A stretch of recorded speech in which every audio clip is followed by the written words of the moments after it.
Então, o que diz o conceito de valor P, que não é trivial nem intuitivo? Vamos lá? Bate o olho na tela. O valor P é a probabilidade específica de obter um resultado, no mínimo tão extremo quanto que você observou se a hipótese nula for verdadeira. Esta é a definição. Vamos traduzir com o exemplo que eu acabo de apresentar? O valor P é a probabilidade específica de obter um resultado. Qual resultado?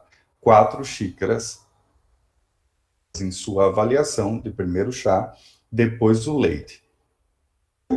Isto é, habilidade de distinguir o modo de preparo, que seria a hipótese nula. A doutora Muriel não teria condição de avaliar e discriminar as xícaras. Parece-me que, de fato, a doutora Muriel tem sim a capacidade de discriminar, pois ela acertou as 4 xícaras. E a probabilidade disso acontecer sem que ela tenha a capacidade, a habilidade de discriminar é de 1,4%, menor que 0,05, que multiplicando por 100 daria 5%. Isto é, 1,4% está 5%. Portanto, nós iríamos rejeitar a hipótese de que a doutora Muriel não tem a capacidade de discriminar. Neste caso, conclui-se que ela tem sim a capacidade de discriminar. Isso. Existe um outro conceito, que é o conceito de nível de significância, que nada mais é que a representação do limite superior para a probabilidade de observação de algum padrão de dados se a hipótese nula fosse verdadeira.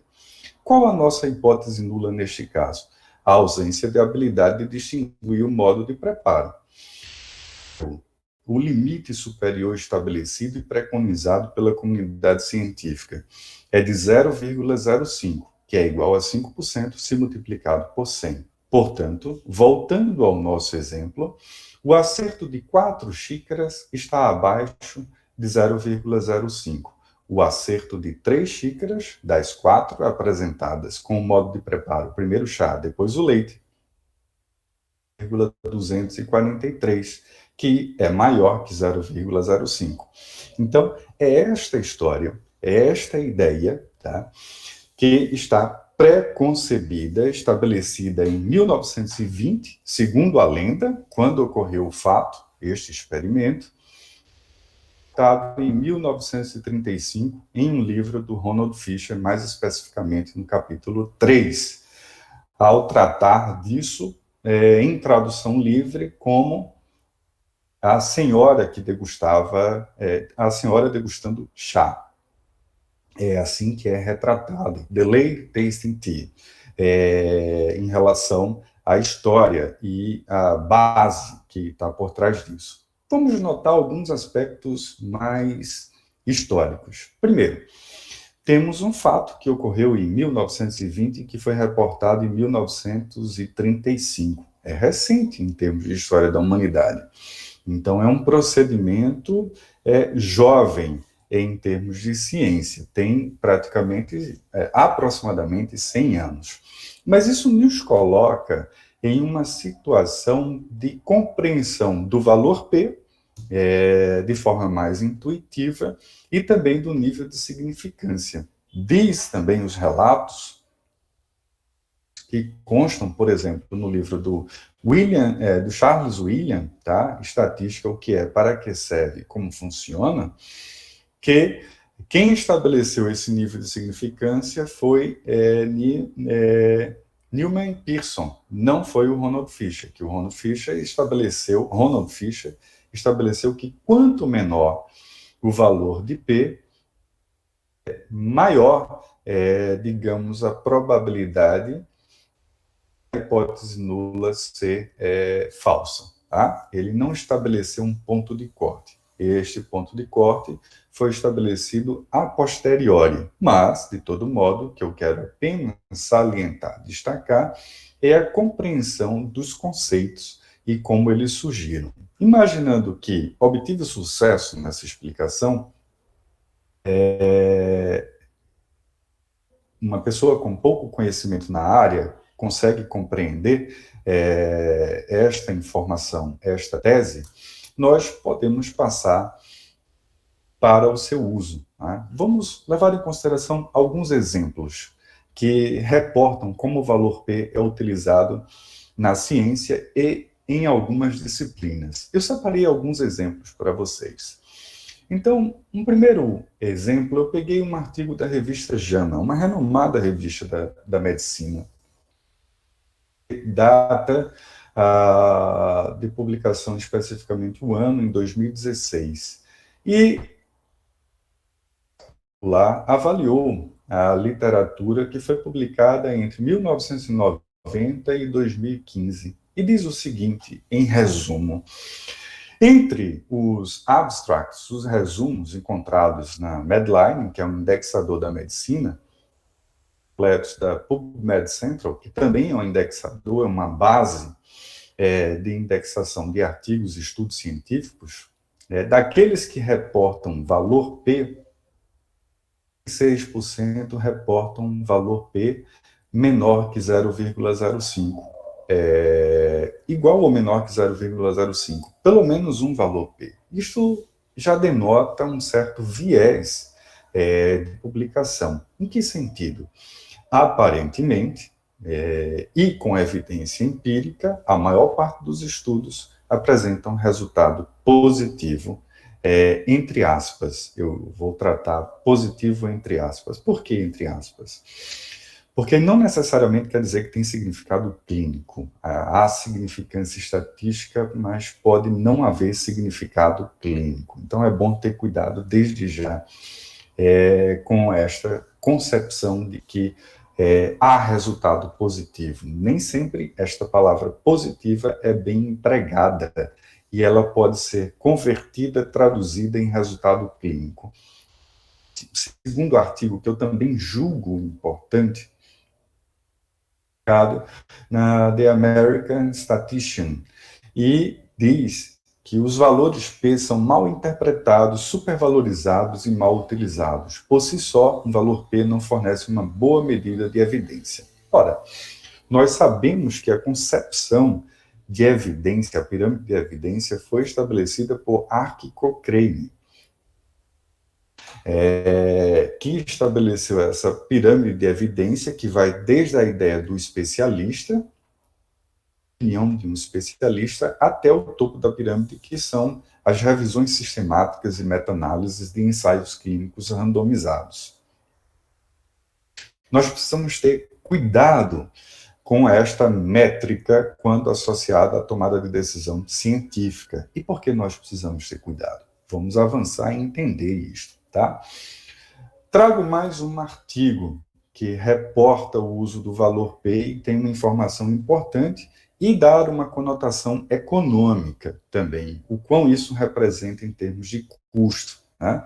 Então, uma análise de estudos anteriores indica que a prevalência cumulativa total pré-clínica sem reprodutibilidade excede 50%. Reprodutibilidade pode ser a replicação e pode ser também uma outra equipe fazer o mesmo estudo, sendo que com os dados do estudo anterior, ou fazer o mesmo estudo, mas com uma nova amostra, procedendo o mesmo experimento, sendo que com outros indivíduos, no caso, animais. Então, resultando em aproximadamente 28, vou repetir, 28 bilhões de dólares, tá? Ano pré-clínica que não são reprodutíveis, apenas os Estados Unidos. Então, este é um dado. Por que essas pesquisas pré-clínicas, elas têm uma taxa de replicação tão baixa, de reprodutibilidade tão baixa? Aqui vale lembrar o que o Jacob Cohen reporta em um de seus artigos. Ele diz que estudos com amostras pequenas têm um poder estatístico tão baixo que executam não têm a clareza de que elas estão em uma loteria em que a chance de obter um resultado é de 50%, um resultado positivo. É mais ou menos como jogar uma moeda para cima e obter um resultado de cara ou coroa, tá? Isto dito, avaliar como na literatura aparecem, surgem depois que as pessoas sistematizam uma análise de vários estudos e os resultados obtidos em relação à reprodutibilidade e replicação na ciência. Lembrando sempre, tá, que a replicação é a pedra angular da ciência. É a possibilidade de um grupo realizar um experimento e um outro grupo realizar o mesmo experimento, sendo que com outros participantes, outros indivíduos. Então, na psicologia, tá, observar nessa curva de densidade, tá, e ao avaliar anos de publicação de alguns periódicos, notou-se que 97% dos estudos originais apresentaram resultado com P menor que 0,05. Tá? A mesma coisa eu acabei de falar agora ao reportar estudos também da medicina. Na sua maioria, e com um percentual muito semelhante, aqui 96%, 97% reportam um valor com significância estatística, o que denota um fetiche da comunidade científica, dos editores de revistas, que são os curadores dos conhecimentos que são ali publicados, com a corresponsabilidade dos autores dos estudos. Há uma curadoria do conhecimento, o editor-chefe, os editores associados, os pareceristas ad hoc, e os autores que publicam pesquisas nesses periódicos são corresponsáveis pelo conhecimento que é ali para a comunidade científica e as pessoas que têm interesse em acessá-lo. Então, em termos gerais, nós podemos dizer que mais de 95% do que foi publicado, pelo menos nessas duas análises, tanto na psicologia quanto na medicina, reporta valor P, que denota significância estatística. E isso, no meu entendimento, é um fetiche por pesquisa com resultado significativo. Isso em relação aos estudos originais. Mas, e no procedimento de replicação dessas pesquisas, experimentos de confirmação dessas informações? O que é que se obtém? Aí a história muda bastante. Neste caso, levando em consideração a cor verde, que há significância estatística, e esta cor que está mais para um tom de salmão, imagino eu, não tenho boa capacidade de especificar, o artigo chama de vermelho, tá? Então, mais para uma cor vermelha, nós vamos perceber que, quando no procedimento de replicação obtém o mesmo resultado, isto é, um P menor que 0,05, em apenas 36% das vezes que se tentou replicar o mesmo resultado do estudo original. Este gráfico, ele representa o tamanho do efeito do estudo original no eixo X e o tamanho do efeito no eixo Y. E o que nós podemos observar é que essa diagonal, tá, ela representa o tamanho do efeito de replicação igual ao tamanho do efeito do estudo original. A quantidade, não por acaso, nós temos aqui a curva de densidade bem menor, tá, do que a curva de densidade que representa a não significância quando realizado o estudo de replicação. Pontilhada aqui, tá? Ela representa o tamanho do efeito de replicação zero. Isto é, o estudo original aqui tinha aproximadamente o tamanho de efeito 30, 40, e aqui, na replicação, ele aproxima um tamanho do efeito de zero, isto é, não chega ao mesmo resultado. E o que é mais curioso, tá, de tudo isso, porque esta informação já era esperada numa replicação pela minha fala, mas eu não tinha comentado ainda da possibilidade de resultado contrário, tá? Então, quando você encontra aqui um círculo preenchido abaixo da linha pontilhada, isto representa, tá, um efeito na direção oposta do estudo original. Ora, o estudo anterior, o estudo original, afirmava que o grupo experimental tinha um score mais elevado do que o grupo controle. No estudo de replicação, encontrou-se uma evidência contrária. O grupo controle um score maior do que o grupo experimental, o que é uma surpresa também ao avaliar os estudos e suas replicações. Tá? Surpresa, obviamente, para uma pessoa que está começando a entender esse processo de criação e acumulação de conhecimento.